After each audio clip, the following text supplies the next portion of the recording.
your instincts. Now, your instincts is your true power, your true intent, your true internal wills.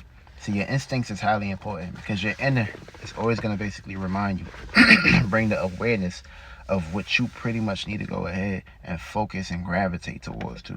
See, your mind played tricks on you. The mind is the devil, but you created your mind. You're in your mind.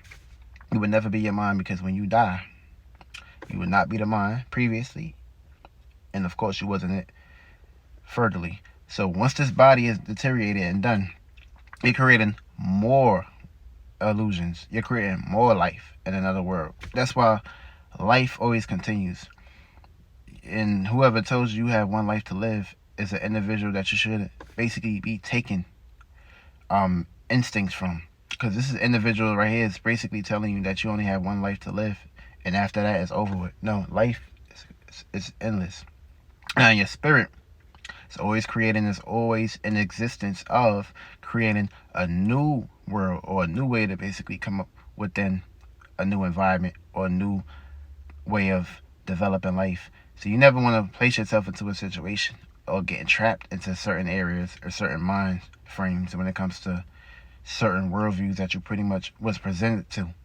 It's always highly important to basically trust your instincts. Your instincts is always going to pretty much give you that spark and give you that whereabouts. Your instincts is pretty much like your mother is your maternal. So you always should pay attention towards that. And that should always be number one right there for me. Because once you're following your instincts, nothing or no one can pretty much take you off your task. Because remember, everybody have a different way of aligning themselves and a different way of basically going about things. But when you trust your instincts and when you trust your true power, you'll be able to actually be fulfilled, and you'll be able to actually go forward and straight forward towards what you're trying to bring into existence. See, it's always going to be a scenario where the mind and the instincts may not align with each other, but that's coming to positions where your water in your pond is dirty up, and of course it have too much bacteria in it. And the moment you start clearing your space out, the moment you start emptying certain things and certain narratives and being empty and just being like water, mostly still, things start to clear up and things start to be able to be more clear-sighted and clear viewed, where you can basically go ahead and have straight focus and straight aim towards too. So your instincts is highly important for me.